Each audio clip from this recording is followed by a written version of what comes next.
এই মহিলাটার জন্য কি রমজান মাসে বিকেল বেলা রোজা রাখা অবস্থায় তরকারি রান্নার ভিতর দিয়ে তরকারিকে একটু জিহ্বে দিয়ে চাখিয়ে দেখার অনুমতি আছে?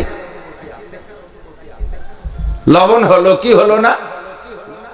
আল্লাহর কসম ডাইরেক্ট এই ভাষায় যে কোরআন শরীফের কোন আয়াতে লেখা নাই, আল্লাহর কসম ডাইরেক্ট এই ভাষা দিয়ে হাদিসেরও কোন হাদিসের মধ্যে খুঁজে পাওয়া যাবে না। আবাদ কচুয়া দক্ষিণ মধ্যপাড়া তারা জামে মসজিদ ও এলাকাবাসীর উদ্যোগে আয়োজিত বার্ষিক ওয়াজ মাহফিলের সম্মানিত সভাপতি জনাব মুফতি তৌহিদুর রহমান সাহেব,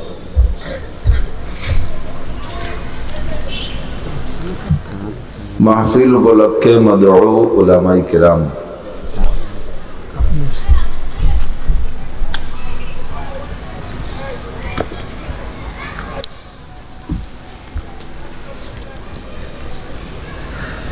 মসজিদের সুযোগ্য ইমাম ও খতিব সাহেব, মুয়াজ্জিন সাহেব, কমিটির সকল সদস্যবৃন্দ, এই অঞ্চলের অনেক অনেক উলামায়ে কিরাম, আইম্মায়ে মাসাজিদ, প্রাণপ্রিয় দেশবাসী, পর্দার আড়ালে বসে থাকা মা ও বোনেরা, অত্যন্ত দামি মাস শাবান মাস, দামি মাসের দামি সময় আল্লাহ পাক রব্বুল আলামিন এই অঞ্চলের লক্ষ লক্ষ মানুষের মধ্য থেকে বাছাই ছাঁটাই করে সাময়িক জান্নাতের বাগানে বসার মতো যোগ্য মনে করে আমাদেরকে পছন্দ করে ডেকে নিয়ে আসছেন। আল্লাহ পাক রব্বুল আলামিনের এই সুনিপুণ নির্বাচনে আমরা জান্নাতি বাসিন্দা হিসেবে নির্বাচিত হতে পেরে শুকর আদায় করি আলহামদুলিল্লাহ। মোটামুটি শীতের রাত, প্রত্যেকের ঘরেই কম বেশ আরাম আয়েশের বেড বিছানা আছে, যার যার তৌফিক অনুযায়ী প্রয়োজন মতো। এখন রাতের বেলা খানা খেয়ে বিছানায় পিঠ দেওয়ার সময় অধিকাংশ মানুষের। দুনিয়ার কিছুক্ষণের আরামকে ত্যাগ করে বিসর্জন দিয়ে জান্নাতের মহা শান্তির আশায়, কিছুক্ষণের শীতের কষ্ট উপেক্ষা করে জাহান্নামের প্রচন্ড সাজা শাস্তির ভয়ে, হিদায়াতের আশায় গোমরাহির ভয়ে, সওয়াবের আশায় গুনার ভয়ে, শিরিক ও কুফর মুক্ত ঈমান গড়ার লক্ষ্যে, বেদাত মুক্ত সুন্নতি আমলের সহি প্রশিক্ষণ দেওয়ার উদ্দেশ্যে আল্লাহ পাক রব্বুল আলামিন আমাদেরকে এখানে আসার তৌফিক দিয়েছেন। এজন্য আবারও শুকর আদায় করি আলহামদুলিল্লাহ।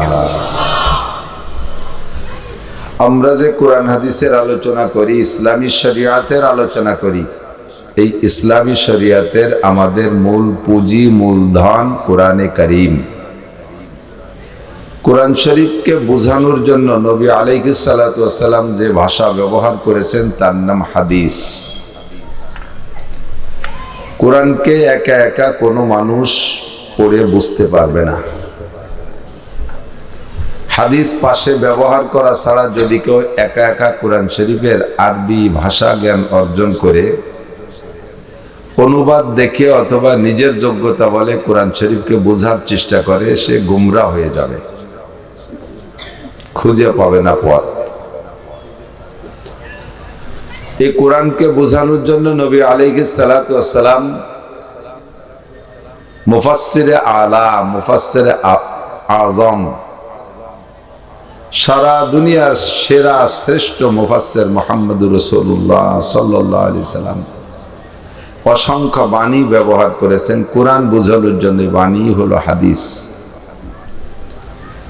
কাজেই যদি কোনো ব্যক্তি শুধু কোরআনের পর নির্ভর করে ব্যক্তি জীবন, পারিবারিক জীবন, সামাজিক জীবন, অর্থনৈতিক জীবন, রাজনৈতিক জীবন, আন্তর্জাতিক জীবন গড়ার প্রত্যয় ব্যক্ত করে, আশা করে এবং সে স্লোগানও তোলে, তাহলে এটা ভুল স্লোগান হবে। আমাদের ইসলামী শরিয়াত প্রাথমিকভাবে দুইটা জিনিস আমাদের সামনে থাকবে। একটা হলো আল্লাহর কোরআন, আর একটা কোরআনে কারীম, আর একটা হলো নবী আলাইহিস সালামের হাদিস। যেটা আমার উক্তি আর যুক্তি না, হুজুর নিজেই বলেন তারাকতু ফীকুম আমরাইন। হুজুর কি বলেছেন? ছেড়ে রেখে গেলাম তোমাদের জন্য দুইটা জিনিস। কয়টি বলবেন না আমার সাথে? একটু মস্ক করেন, বিরক্ত করবো, যাতে নাড়াচাড়া দিয়ে একটু কথাবার্তার সাথে থাকলে ঘুম না এসে যায়। এ জায়গায় ঘুম আসার খুব একটা কায়দা আছে। গাশিয়াতুমুর রাহমা নাজালাত আলাইহিমুস সাকিনা। ফেরেশতারা জায়গাটাকে বেষ্টন করে রাখছে, আপাতত এখানে শয়তান ঢুকতে পারবে না। শয়তান যেখানে ঢুকতে পারে সেখানে নানান ঝামেলা করতে পারে। আর ফেরেশতাদের বেষ্টনীর মাঝখান দিয়ে আসমান থেকে সাকিনা নাজিল হচ্ছে। সাকিনা মানে প্রশান্তি। এখানে বসা অবস্থায় দেখবেন অনেকের ভিতরে অনেক দুশ্চিন্তা থাকে, কিন্তু যতক্ষণ এখানে থাকবেন ওই দুশ্চিন্তাটা আপাতত আসতেছে না। এটা আসমানি সাকিনা। সাকিনা মানে গ্রামে আবার অনেক মহিলার নাম আছে সকিনা। এই সকিনেও সাকিনার থেকে লাগছে, কিন্তু কইতে দিছে না বলে সকিনে কয়। ওই সকিনা সাকিনা একই, আসমান থেকে প্রশান্তি আসে। কিন্তু সাকিনারে যখন সকিনে কয় তার মধ্যে প্রশান্তি থাকে না, ওরা আবার ঝগড়াটি হয় একটু বেশি। তো যতক্ষণ সাকিনা নাজিল হবে অতক্ষণ পর্যন্ত ঘুমও আসতে পারে। দেখবেন কোনো বুড়ো বা সাধারণত বুড়ো মানুষের ঘুম একটু কম, রাত্রে শুয়ে খুব একটা তাড়াতাড়ি ঘুম আসে না। এই উঠব্যাস এ পাস ও পাস, আই পাস, মেট্রিক পাস করতেই তাহলে থাকে, কিন্তু ঘুম আসে না। এই বুড়োরে শুক্রবারে মসজিদে ইমাম সাহেবের সামনে বসায় দেবেন, হুজুর ওয়াজ শুরু করবে আর বুড়ো ঘুম শুরু হবে। ঘুমাতে নালাতি দাড়ি ভিজে বেলাবে, হুমড়ি খায় আর একজনের গাড়ির পর পড়বে, তবুও বুড়োর সজাগ হয় না। কারণ কি? ওখানে সাকিনা নাজিল হয়। সেজন্য মাঝে মাঝে একটু কথাবার্তার ফাঁকে থাকলে কথাবার্তা নিজেরা আবার গল্প করেন না, আমার সাথে তাল দেবেন, পারা যাবে তো ইনশাআল্লাহ। তো আমাদের ইসলামী শরিয়াতের মূলধন প্রথমত দুইটা। কয়টা? দুইটা। হুজুর বলেন তারাকতু ফীকুম আমরাইন, রেখে গেলাম তোমাদের জন্য দুইটি জিনিস। লান তাদিল্লু, কখনো তোমরা পথভ্রষ্ট হবে না, কখনো পথভ্রষ্ট হবে না। মা তামাসসাকতুম বিহিমা, যতক্ষণ এই দুইটি জিনিসকে ধরে রাখতে পারবে, যতক্ষণ এই দুইটি জিনিস ধরে রাখতে পারবে। একটু বলেন, যতক্ষণ এই দুইটি জিনিস ধরে রাখতে পারবে ততক্ষণ কি হবে না? পথভ্রষ্ট হবে না, গোমরা হবে না, লাইনচ্যুত হবে না। কে বলেছেন? সাহেবে শরিয়াত মুহাম্মদুর রাসূলুল্লাহ সাল্লাল্লাহু আলাইহি ওয়াসাল্লাম। হুজুর যাহা বলেছেন তা সত্য না মিথ্যা? তো হুজুর বললেন কয়টি? দুইটি। একটা হলো কিতাব আল্লাহ আর একটা হলো সুন্নতি। কোন কোন ইবারতে বলে সুন্নাত রাসূলি। তো কিতাব আল্লাহ, হুজুর যেহেতু নিজে বলতেছেন কাজে ইবারত বেশি আসাহ হবে। কিতাব আল্লাহ ওয়া সুন্নতি, আল্লাহর কিতাব আর আমার সুন্নাত। দুইটা জিনিস, একটা আল্লাহর কিতাব আর একটা আমার সুন্নাত। দুইটা জিনিস ধরে রাখলে পথভ্রষ্ট হবে না। তাহলে দুইটার একটা ধরলে আর আরেকটা ছাড়লে পথভ্রষ্ট হওয়ার সম্ভাবনা থাকে কিনা? বোঝে নাই। দুইটা ধরলে পথভ্রষ্ট হবে না, দুইটার একটা ধরলাম আর একটা ধরলে আর একটা ছেড়ে দিলাম, পথভ্রষ্ট হওয়ার সম্ভাবনা থাকবে, অবশ্যই থাকবে, ঠিক না? যদি বলি কোরআনের আইন বাস্তবায়ন করো, তাহলে একটা ছেড়ে দেওয়া হলো। যদি বলি আহলে হাদিস, হাদিসের আইন বাস্তবায়ন করো, তাহলে কোরআন ছেড়ে দেওয়া হলো। একদল আছে আহলে কোরআন, তারা হাদিসকে বিশ্বাস করে না, এরাও পথভ্রষ্ট হয়ে গেছে। ওরা কয় নামাজ, দৈনন্দিন নামাজ 3 ওয়াক্ত। কোরআন শরীফ একা একা হাদিস বাদ দিয়ে পড়া শিখছে, ওখান থেকে তর্জমা করে মশালা বের করতে যে খুঁজে দেখে কোরআন শরীফের ভিতরে নামাজ আছে 3 ওয়াক্ত। এ আহলে কোরআন, এরা আহলে কোরআনই একটা গ্রুপ বাংলাদেশে তৈরি হয়েছে। আর একদল আছে আহলে হাদিস, তারা শুধু হাদিসই খোঁজে আর সহি হাদিস খোঁজে। সহি হাদিস খুঁজতে যাইয়া লাস্টে যাইয়া অনেক কিছুই খুঁজে পাবে না। শুধু হাদিসের মধ্যে সবকিছু পাওয়া যাবে না। এ জায়গা আবার কোরআনকে সাথে রাখতে হবে। যেমন একটা মাসালা বলি, আমি আলোচনার দিক চলে যাই। আগে, আজ থেকে 30 বছর আগেই, 30 বছর একটু দূর টাইম দিলাম, 30 বছর আগে কি প্রত্যেকের পকেটে পকেটে মোবাইল থাকতো? ছিল না। সেই সময় মোবাইলের সংক্রান্ত মসজিদের ভিতরে কোনো কাগজে লেখা থাকতো না যে মোবাইল বন্ধ রাখুন। দেখছেন নাকি? দেখেন নাই। ইদানিং মসজিদে এই লেখাগুলো দেখা যায় কিনা? যায়।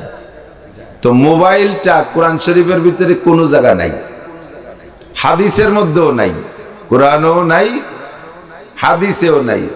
আহলে কোরআন আলা যদি এখন কোরআন দেখে মাসালা তৈরি করতে চান, তাহলে বলেন আপনার কোরআন শরীফে কোন জায়গা মোবাইল আছে? মসজিদে ইমাম সাহেব নামাজে দাঁড়াইছে, ইমাম সাহেব মাগরিবের সময় মাগরিবের নামাজ অল্পক্ষণ আজানের পর তো বেশি দেরি করে না, দাঁড়ায় যায়, দাঁড়াই গেছে, ইমাম সাহেব সূরা ফাতিহা পড়তেছে, আলহামদুলিল্লাহি রাব্বিল আলামিন আর রহমানির রহিম, ইমাম সাহেব সূরা ফাতিহা। সূরা ফাতিহা হলো মুসলমানের জাতীয় সঙ্গীত। সূরা ফাতিহা কি মুসলমানের জাতীয় সঙ্গীত। আর মুসল্লি উনি তাড়াতাড়ি ওযু বানাইয়া জামাত ধরবে বিদায় যে ঢুকে দাঁড়াইছে, উনার সে মোবাইল বন্ধ করতে মনে নাই। আর উনার মোবাইলও বাংলাদেশের জাতীয় সঙ্গীত রিংটন। তো ইমাম সাহেব সূরা ফাতিহা মুসলমানের জাতীয় সঙ্গীত শুরু করছে, আর এর মধ্যে উনারে কেডা যেন রিং দিয়েছে, আর উনারটা বাংলাদেশের জাতীয় সঙ্গীত শুরু করে দিয়েছে, আমার সোনার বাংলা। জাতীয় সঙ্গীত দুইটা কি একসাথে মসজিদের মধ্যে চলবে? একটা বন্ধ করতে হবে না? তো ইমাম সাহেবের কি বলা যাবে, আমি ইমাম সাহেব একটু কিরাতটা থামান, আমারটা শেষ হোক। কারটা বন্ধ করতে হবে, আপনারটা বন্ধ করতে হবে, ঠিক না? তাই এই বন্ধ করা একটা মসজিদে নামাজরত অবস্থায় মোবাইল বন্ধ করা একটা মাসআলা, এটা বন্ধ করা যাবে কি যাবে না? নামাজের ভিতরে নির্দিষ্ট স্থান থেকে হাত সরাইয়া নামাজ ছাড়া বাহিরের কোনো কাজ করতে গেলে তার নাম হলো আমলে কাসির। তার নাম কি? আমলে কাসির। আর আমলে কাসির নামাজ ভাঙ্গার কারণ 19টা, তার ভিতরে একটা হলো আমলে কাসির। তো ওই মোবাইল তো নামাজের ভিতরে কেউ না, নামাজের 13টা ফরজ, তার মধ্যে কি মোবাইল একটা আছে নাকি? 14টা ওয়াজিব, তার মধ্যে মোবাইল আছে নাকি? 28টা সুন্নাতে মুআক্কাদা, তার মধ্যে মোবাইল আছে। এই 3 প্রকারের মাসালা দিয়ে নামাজ সংগঠিত হয়, তার ভিতরে মোবাইল পেলাম না, কাজেই মোবাইলটা নামাজের বাইরের কাজ। এই নামাজের বাইরের কাজ নামাজের স্থান থেকে হাত সরাইয়া করার নাম হলো আমলে কাসির। এখন আমলে কাসিরে যায় নামাজ নষ্ট হইয়া, কাজেই আমার এই দুই কাজের এক কাজ তো করতে হবে। জাতীয় সঙ্গীত তো দুটি একসাথে শোনা যাবে না, একটা তো বন্ধ করতেই হবে, সেটা হলো মোবাইলটা। এবার মোবাইল বন্ধ করার মাসালাটা আপনি বের করেন। কোরআন যারা আহলে কোরআনের বাসিন্দা, যারা কোরআন আহলে কোরআনের অনুসারী, তারা কোরআন শরীফের কোন আয়াতের মধ্যে মোবাইল আছে একটু খুঁজে বের করেন, পাইবেন না, কোথাও কোথাও পাওয়া যাবে না। এবার কোরআন আহলে কোরআন আল্লাহরা পাইলেন না, আহলে হাদিস যারা শুধু সহিহ হাদিস থেকে মাসালা বলতে চান, আপনিও খোঁজেন তো বুখারী শরীফের কোন জায়গা মোবাইলের নাম লেখা আছে।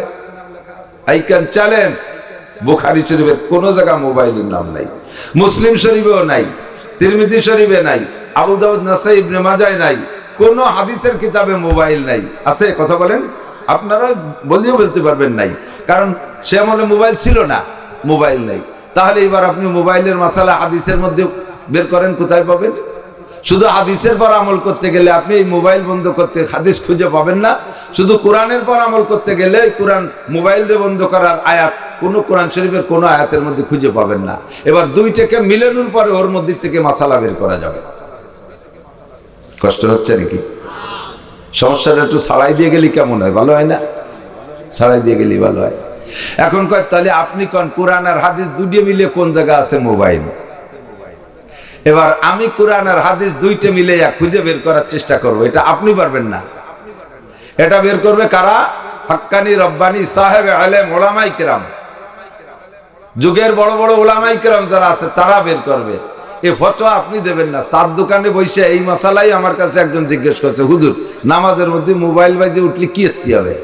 তা আমি ভাবতেছি যে এর জগৎ তো পণ্ডিতের জগৎ, ঠুয়োটা কইলে তো মানবে না, কাজে দলিল দিয়ে কইতে হবে। দলিল খুঁজতেছি, কোরআন শরীফের মধ্যে দিয়ে গুল্লি দিয়ে আসলাম, পালাম না।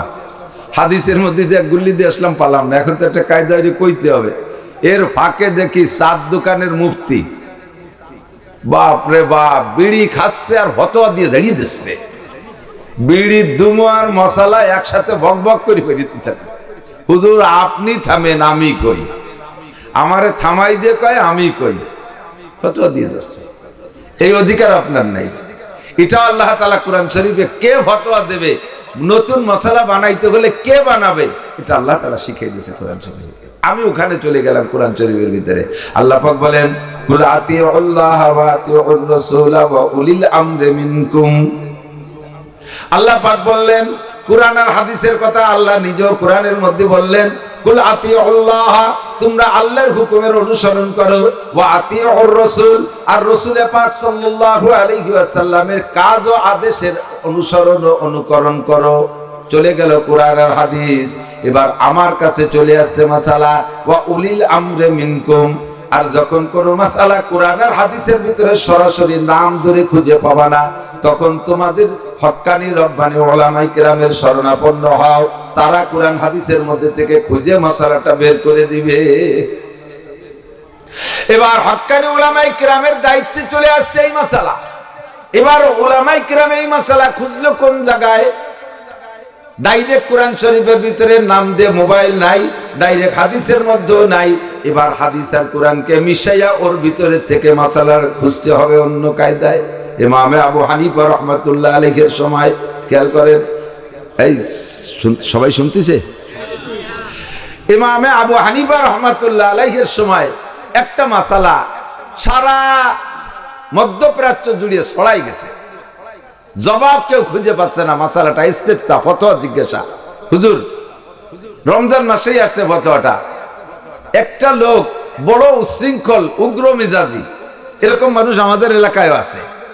এ লোক পুরুষটা এত বড় উগ্র, এত বড় খিটখিটে মেজাজের, তরি তরকারি একটু রান্নার মধ্যে ব্যতিক্রম হয়ে গেলে খাবে তো না, খাবেই না, সে তরকারির ডিশ ধরে বল ধরে বোর মাথায় ঢেলিয়ে দেয়। এখন রমজান মাসে মহিলাও রোজা রাখে, পুরুষও রোজা রাখে, রাতের বেলা খানা খাবে। 99% মানুষ, মহিলারা রমজান মাসের রাতের খানা, বিশেষ করে সন্ধ্যা রাতের খানা সন্ধ্যার আগেই পাকায় সারে। ইফতারি টেফতারি সহ তরি তরকারি সব সন্ধ্যার আগে। এখন রমজান মাসে রোজা রাইখা ওই মহিলা তরকারি রান্না করতে যে যদি তরকারিতে লবণ বেশ কম হয়ে যায়, রাতের বেলা তো তারপর কিয়ামত শুরু হবে। স্বামী তারপর টর্চারিং, জুলুম, অত্যাচার করবে। এখন এভাবে কয়েকদিন ঘটে গেছে অ্যাক্সিডেন্ট। এই মহিলাটার জন্য কি রমজান মাসে বিকেল বেলা রোজা রাখা অবস্থায় তরকারি রান্নার ভিতর দিয়ে তরকারিকে একটু জিব্বে দিয়ে চাখিয়ে দেখার অনুমতি আছে? লবণ হলো কি হলো না? আল্লাহর কসম, ডাইরেক্ট এই ভাষায় যে কোরআন শরীফের কোনো আয়াতে লেখা নাই। আল্লাহর কসম, ডাইরেক্ট এই ভাষা দিয়ে হাদিসেরও কোনো হাদিসের মধ্যে খুঁজে পাওয়া যাবে না। আর মাসালা জিজ্ঞেস করতে বলছে, হুজুর কোন কোন জায়গা কোরআন আর হাদিস? হুজুর নিজেই বলছেন কোন কোন জায়গা কোরআন আর হাদিস। এই কোরআন আর হাদিস গাইটে গুটে তৎকালীন মুহাদ্দিসিন মুফাসসিরিন যারা আছে, এই মাসালা কোথাও খুঁজে পাই নাই। আর ওই মহিলার পিঠ বাঁচানোর কোনো ব্যবস্থা তালাশ করে পাচ্ছে না। ওদিকে রায় তলিত, তারপর জুলুম শুরু হয়ে যাবে, তরকারিতে নুন কেন কম হয়েছে। সারা মুহাদ্দিসিন উলামায়ে কেরামরা ঘেটে ঘুটে না পাইয়া এরপরে আইছে ইমামে আবু হানিফা রাহমাতুল্লাহর কাছে, ও হুজুর, জামেলা এতটা পড়ে গেছি, মাসলা তো কোরআন আর হাদিসে পাইলাম না। আর আল্লাহ নবী বলেছেন তোমাদের জন্য দলিল হলো কোরআন আর হাদিস, যে এখন এই মাসালাটার কি উপায়? তো ইমামে আবু হানিফা বলতেছেন, আরে কপাল, এ মাসলা দিয়ে হাদিসেই আছে। মুহাদ্দিসিন যারা, আইম্মায়ে হাদিস, হাফিজুল হাদিস যারা ছিল, সবার মাথায় ধরে বাস পড়ছে, কয় কি বুড়ো, সব হাদিস আমাদের চোখের সামনে, কোনো হাদিসে খুঁজে পেলাম না। আর উনি কয় হাদিসের মধ্যে আছে। হুজুর বললেন, মিয়া আসো তাহলে একটু খুঁজে দেখি পাই কোন জায়গা। এটা হলো 3 নম্বর, ওয়া উলিল আমরে মিনকুম। তোমাদের ভিতরে ইসলাম বিশেষজ্ঞর কাছে জিজ্ঞাসা করো। এই ইসলাম বিশেষজ্ঞরে আল্লাহ তাআলাই অধিকার দিয়েছেন।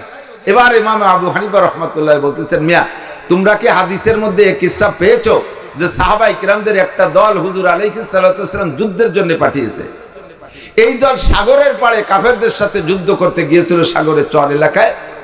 তারা যে খাবার পানি নিয়ে গেছে, মিষ্টি পানি, সাগরের পানি তো প্রচন্ড লবণ, তারা যে খাবার পানি নিয়ে গেছে, যুদ্ধের টাইম লম্বা হয়ে যাওয়ার কারণে, পানির শেষ দিক যে সংকট দেখা দেওয়ার কারণে ওখান থেকে হুজুরের কাছে মাসালা জিজ্ঞেস করে পাঠাইছে, একজন পাঠাইছে হুজুরের কাছে, তাড়াতাড়ি জিজ্ঞেস করে আসো, এই টাইমের ভিতরে এখানে পর্যাপ্ত পানি সংগ্রহ করা কঠিন, আমাদের কাছে যে পানি আছে এই পানি আমরা খাবো, এই পানি আমরা পান করব, রান্না বান্না এবং মুখে খাওয়ার কাজে ব্যবহার করব।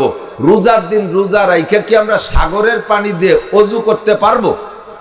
এই মিষ্টি পানি দিয়ে অজু বানাইতে গেলে আমাদের পানি সংকট হবে। সাগরের পানি দেখে আমরা রোজার দিনে অজু বানাইতে পারবো? সাগরের পানি হলো স্বাভাবিক এই পানির চাইতে অনেক বেশি লবণাক্ত। আর আরব সাগরের পানি এত বেশি লবণাক্ত, 1 কেজি পানি জ্বালাইলে 800 গ্রাম লবণ হয়। তাহলে কি পরিমাণ লবণ?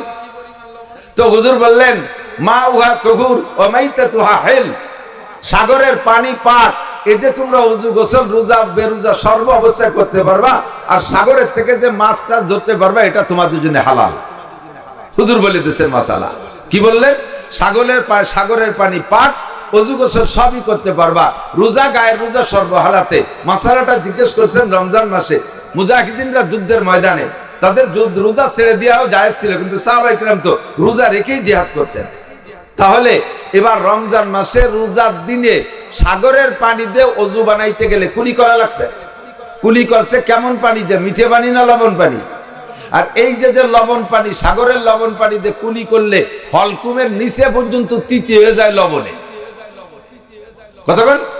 হুজুর অনুমতি দিলেন রমজান মাসে রোজা রেখে সাগরের লবণ পানি দিয়ে ওযু গোসল করতে পারবা, কুলি করতে পারবা, তাতে তোমাদের রোজা ছুটবে না। এত লবণ পানি দিয়ে যদি কুলি করে হলকম পর্যন্ত তিতে হয়ে যায়, তাতে যদি রোজা না ছোটে, আর ওই বিটি বাড়ি খাওয়ার ভয়তে একটু জিভে একটু সালুন একটু সুরো মাইয়ে থুক মেরে ভেলাই দিল, তাতে তার রোজা ছুটবে কে?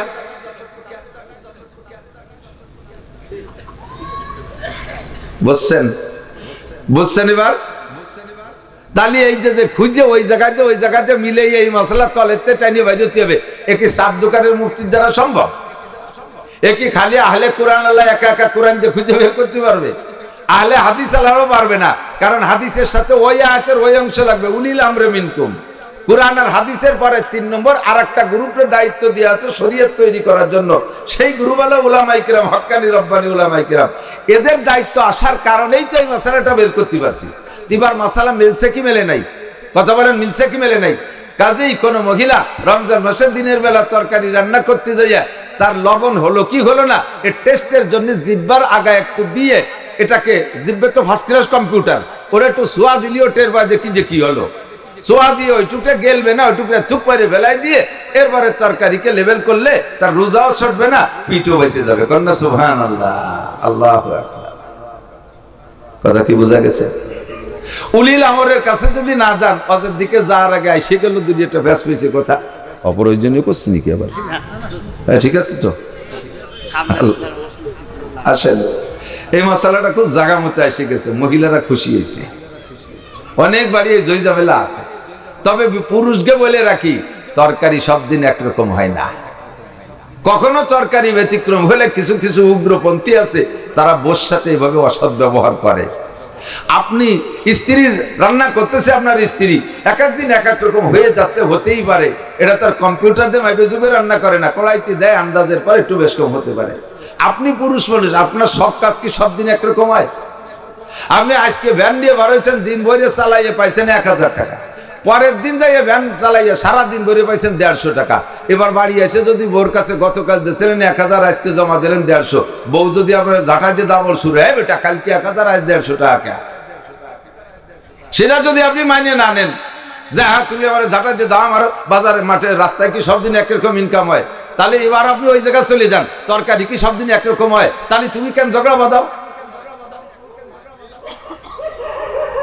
সব কিছু কোরআন হাদিসের ভিতরে মিল করা আছে। আল্লাহু আকবার। ফাসআলু আহলা যিকরি ইন কুনতুম লা তা'লামুন। লা হাওলা ওয়ালা কুওয়াতা ইল্লা বিল্লাহ। সবাই একবার পড়ি, লা হাওলা ওয়ালা কুওয়াতা ইল্লা বিল্লাহ। লা হাওলা ওয়ালা, এই লাঠিতে পিটে দেয়, লা হাওলা ওয়ালা কুওয়াতা ইল্লা বিল্লাহ, লা হাওলা।